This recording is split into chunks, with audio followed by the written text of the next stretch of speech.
A good Thursday afternoon, or morning, actually, it's about 9 o'clock. We are looking at a pretty nice weekend coming up. The weather has been interesting, to say the least, on the West Coast. It's been a little cooler than you might expect. And it kind of continues that way through the weekend, and there's a chance for some changes next week, but even then, you'll see in the forecast models, it's not quite as cut and dry as you think. So fire danger has been minimized. We still have a red flag warning up in the north part of the state for thunderstorms. We'll go to Mount Shasta Live, and we'll look at that cumulus cloud buildup. The moisture starting to build up already. And so the red flag warning is for thunderstorms in that area, so concern for fire. Fire in California, we'll look at watchduty.org, not bad. In Oregon and Washington, there's some fires, but it's not, the air quality is awesome right now. That's kind of the best way to tell how we're doing for fires. Air quality in the east, not awesome. They're getting those Canadian smoke wildfire, smoke, particulate over parts of the Great Lakes, and it's bad. It's not good. We'll talk about the extreme heat in the Midwest. Number of days in a row now, and they have been under the gun. Million people, was at one point like over 100 million people. Now it's down to a few million people, but under extreme heat watches and warnings. We'll go to Venice Beach, because I've never been. That's weird. And then we'll go to Myrtle Beach. Never been. I don't know why I'm going to go there, just because it's coaster on left and right sides. Then we'll do all the other stuff in between. This is the low pressure center that has now, if you noticed, if you're perceptive, you will have noticed that this low has drifted backwards a little bit and north a little bit. And that has allowed high pressure to come out of here, out of the desert southwest, and allowed a little bit of the Pacific high to show up here. So it's going to be a little warmer. It has been a little warmer in the last couple days. It'll continue that way. But then this low up here, which is spinning this way, the parent low, continues to spin instability underneath this ridge, this in between the ridge, and that weakens it. At least that's the forecast plan. Here's where all the heat is. It's nasty. Here's where all the smoke is. That's nasty.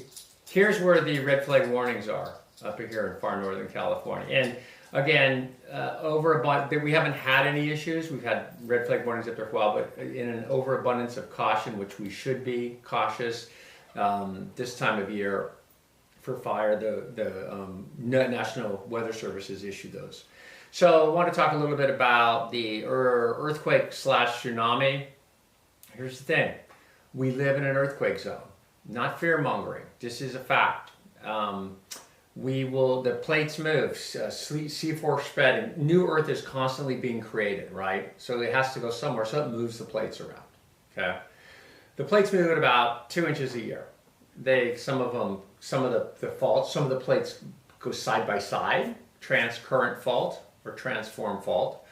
And then some of the earthquake areas subduct, where you get like the Cascadia subduction zone, and you get the Cascades, the Cascade Mountains, volcanoes. The ocean, which is denser than the upper North American plate, dives below, it melts, comes up, and creates volcanoes. That's a subduction zone. And in that subduction zone, we have the biggest earthquakes typically and the bigger tsunamis. And that's where most of these earthquakes are happening. And this is, there's the ring of fire, we talked about it yesterday. So we're in that.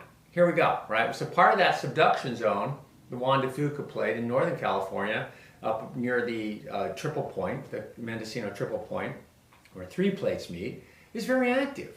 Okay, we know that. So now let's prepare for it, okay? And what I was going to say was, I feel like that tsunami thing I feel like we don't do a very good job with tsunamis. And I'm probably responsible too. But I was watching the mainstream media, we talked about it yesterday. There's a lot of people impacted by this. When you basically take the whole of the West Coast, and Oregon and Washington and Alaska, all the way to South America, and say, hey, by the way, there's a wave coming. Yeah, it looks like it's going to be 1 to 2 feet. Now, we're not sure, by the way. There's a lot of we're not sure. You got to have a better way to communicate to people. Now, I'm not saying it's wrong that we don't know how big the wave is, because I don't think technology is there yet. Needs to get there. But I had so many people reaching out scared. And I don't like it when warnings, watches, and whatever scare people. I think they should warn and advise and warn and advise. Go to, not just go to higher ground. What does that mean? We got to be a little more specific. So in Hawaii was a great example. The North Shore of Hawaii, I have a lot of friends over there. My son lives over there, and people didn't know what to do. They go to higher ground. Well, much of Hawaii, especially on the South Shore, getting to higher ground is, hard to do. So I guess what I'm saying is, I feel like the ball got dropped on this. And the reason I say this is because it's going to keep happening. And we're due for more. And we'll have more. Just like we'll have more droughts and more floods. And, right? It's fire. It's just how it's not just the California. It's the world. It's just this stuff happens. And we have been fortunate enough to have a lot of it happening lately. We are having a lot of earthquake stuff happen lately. But I don't know. I'm not a geologist. I studied geology and physical geography. So I know just enough to be dangerous. But I would say, there's a chance of an asteroid or a meteorite hitting the ocean, and you're going to have a big wave. People need to know where to go and what to do. That's all I'm saying. And what I found was, if I lived in the avenues of San Francisco, or I didn't see, there was stuff put out officially, but it's kind of vague. Because the tsunami warning is kind of a vague warning, if you know what I mean. I mean, it is and it isn't, but it is, right? And scientists are befuddled by these tsunamis too, right? We haven't seen a ton of them. We get them, but not a ton. And so you don't really know what's in the ocean till it hits Hawaii. That's what we were all doing. Everybody was watching Hawaii, right? So anyway, I don't know. I'm just venting a little bit. I'm wondering if you felt the same way. And I had people reach out to me in the municipality saying, yeah, we did this, we did that, and I know you did. And everybody did their best, but I feel like our best is not good enough in these things, especially if we have a quake on the Cascadia subduction zone, where we're going to have Bay Area and the coastal areas are going to have an hour time, not 7 hours warning, but an hour. And some places up around Mendocino in those areas may have 10 minutes. So I just feel... Again, this isn't my job. My job is weather, but I'm just like, no, that didn't feel good the other day. It was fascinating, but didn't feel good. Okay, thank you for listening to me. I was just telling somebody today, that's half the enjoyment of these weather casts we're doing, is getting to talk to you guys and then asking questions, because there's a whole bunch of you guys that know more than I know about geology, about birds, about bears, right? And you guys just keep feeding me info, man. I'm just like Pac-Man eating it up. I know a lot about weather, and that's what we'll do now. Okay, so there's the low. That's backed off a little. Here's the high. Here's the heat. Here's the smoke. Okay, we did that.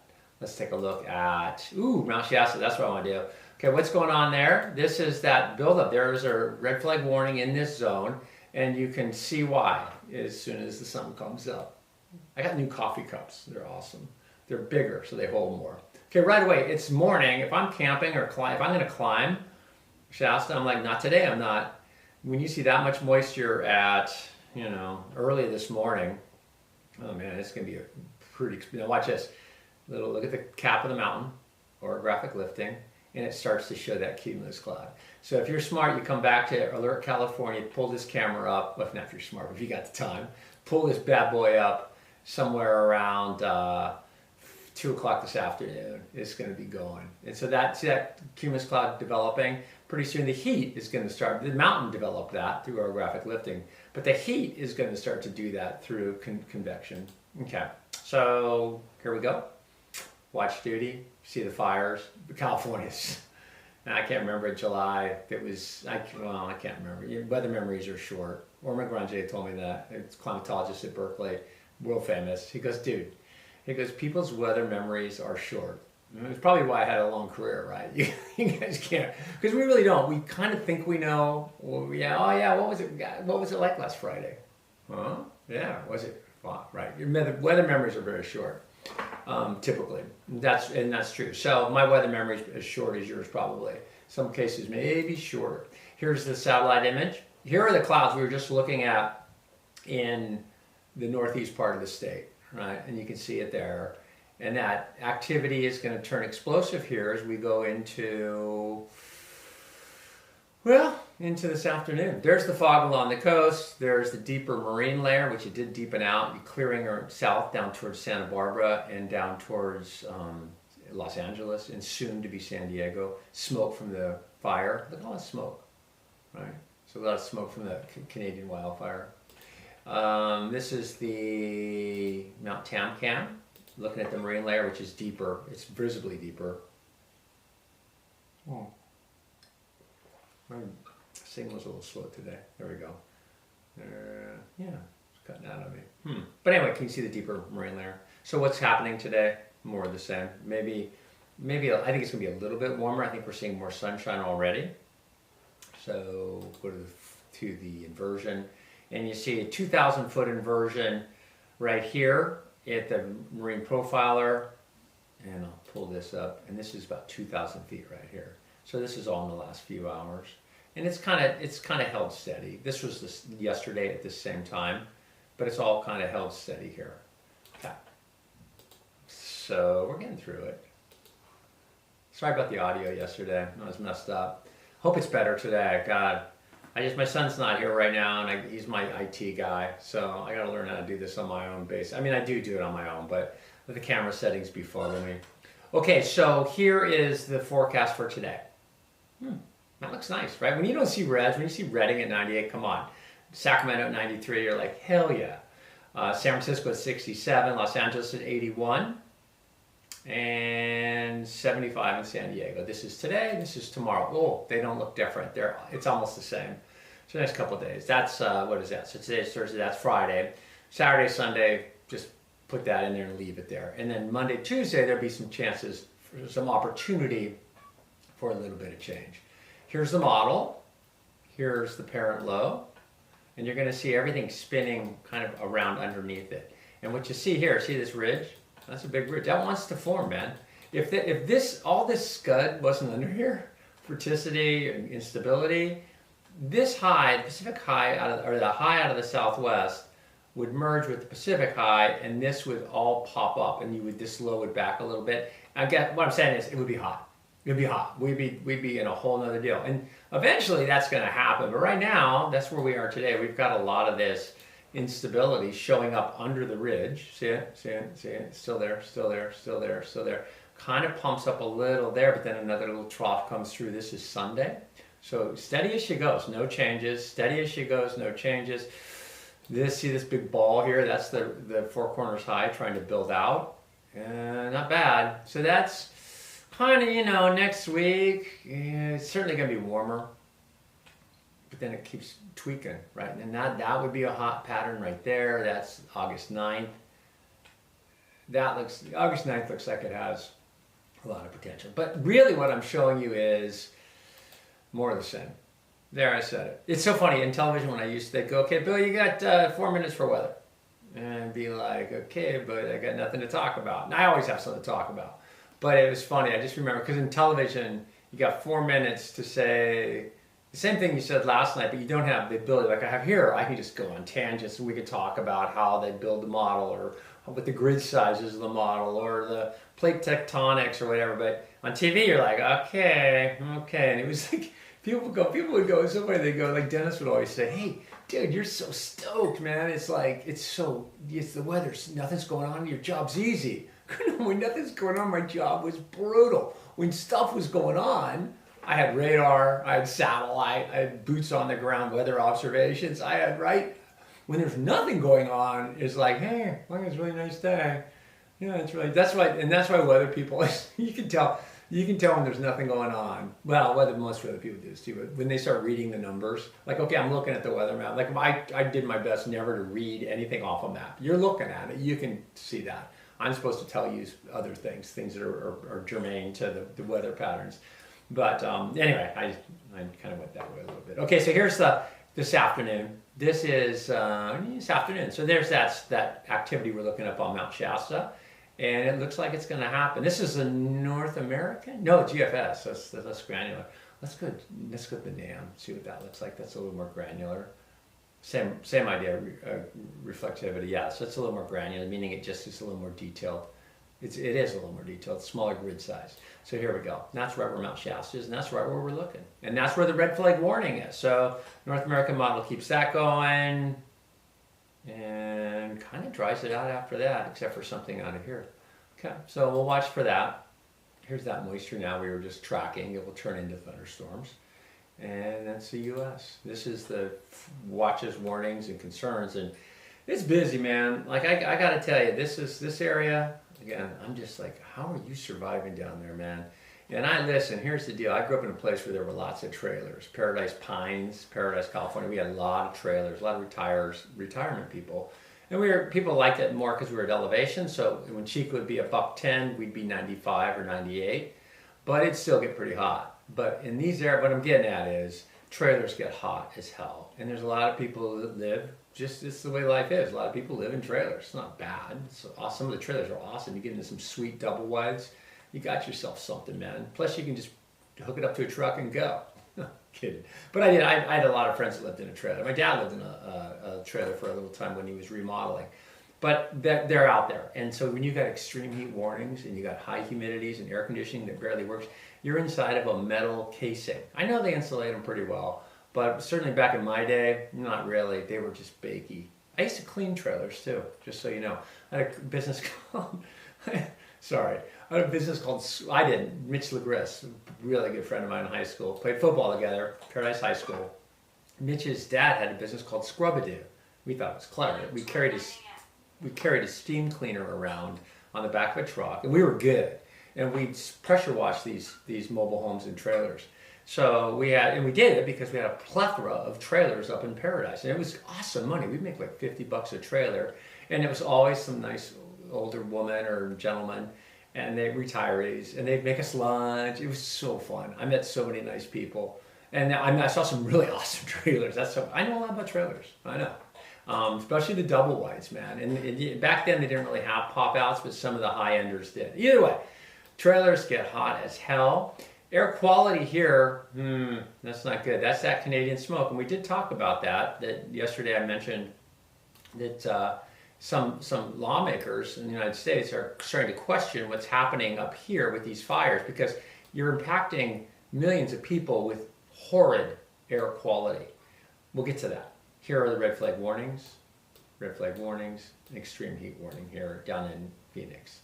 So yeah, a little bit. You didn't know that about me, did you? Scrub-A-Doo. I have had more jobs than anybody on the planet Earth. I have had so many jobs when I was a little kid, because I always wanted to work. Okay, so this is the surface map currents. And first of all, this map's awesome. It's National Weather Service product. Your taxpayer dollars pay for this. We're looking at, you can see the watches and warnings, and these little areas represent observations. So if you've got a cousin that lives in Chicago and you want to see what the weather's like, you go in close, you can get more granular, right? And then it loads up more surface plots. So let's go to the south side of Lake Erie and see what's going on. 73 degrees, 50%, 53% relative humidity. The winds are 14 miles an hour. Let's see if they give us any air quality stuff. They don't, but I'll give you some air quality stuff. But you can see it just gets granular. And so you can get granular everywhere in the United States, and probably in many places in the world, using this surface observation map. It's on my page, my links page.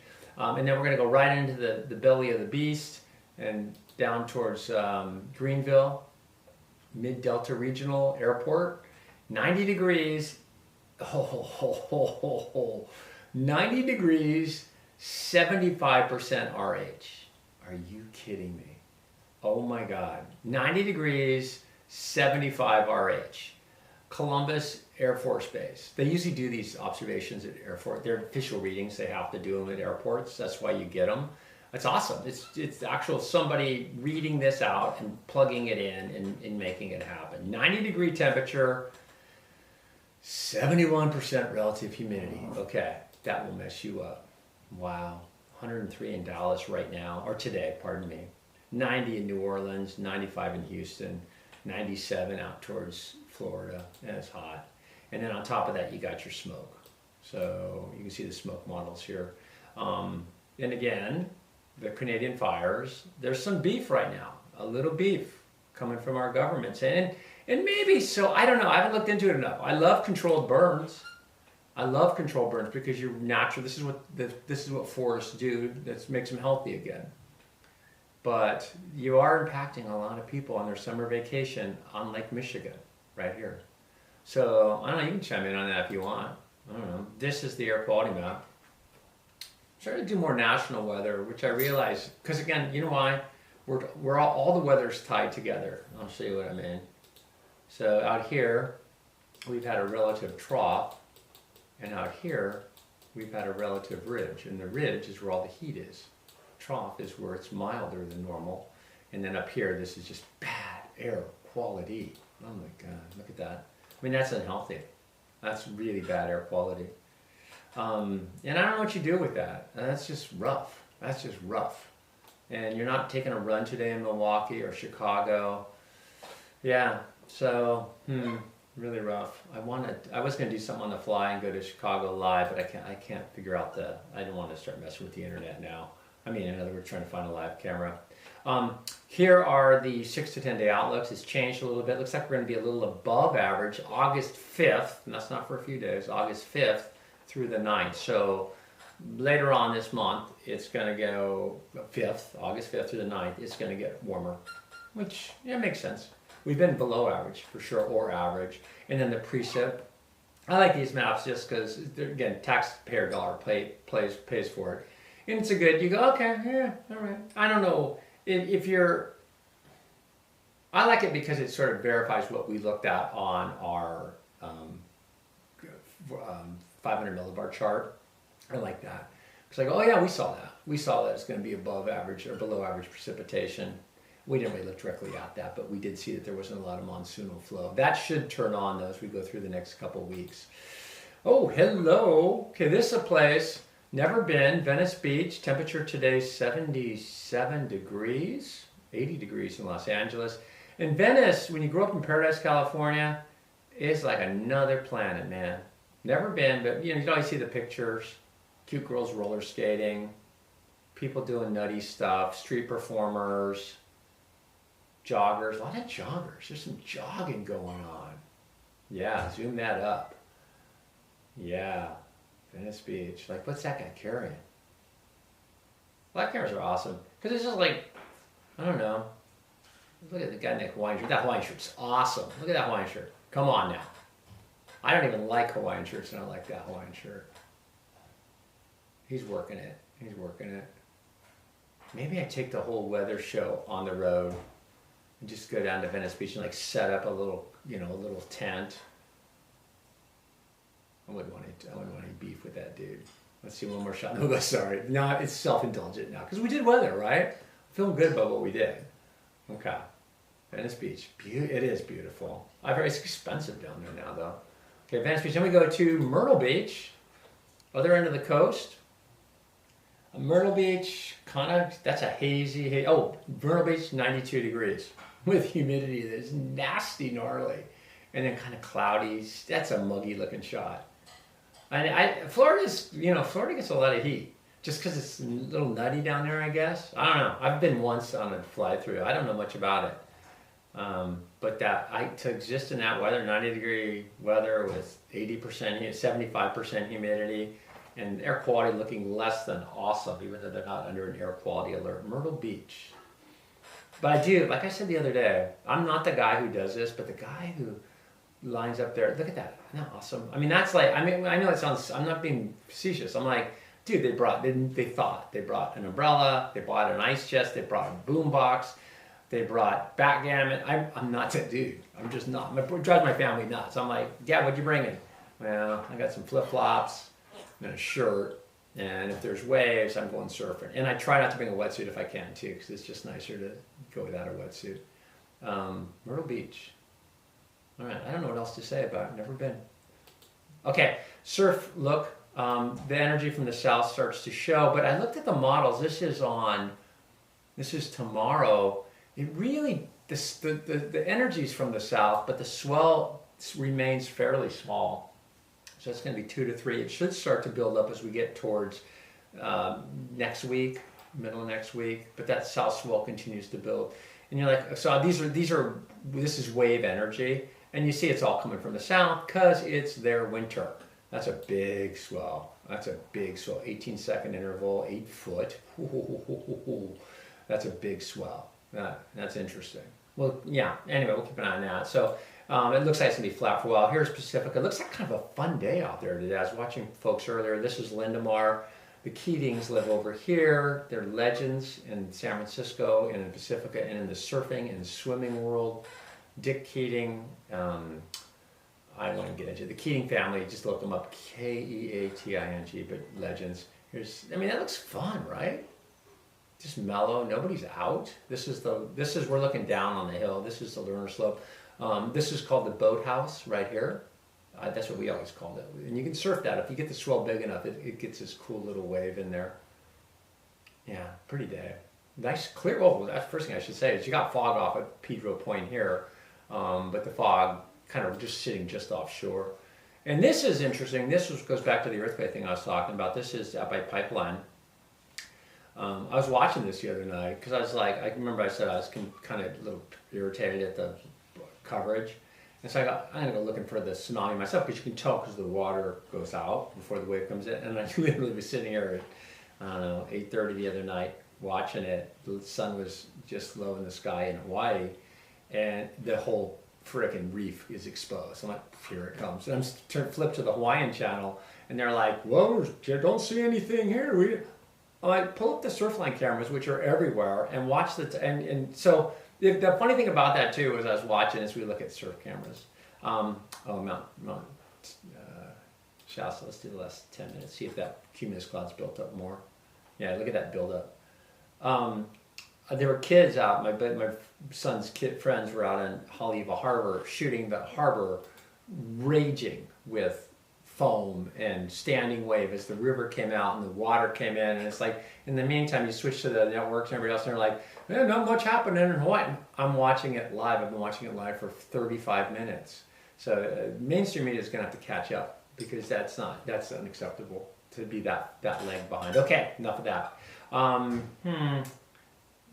South Shore Lake Tahoe.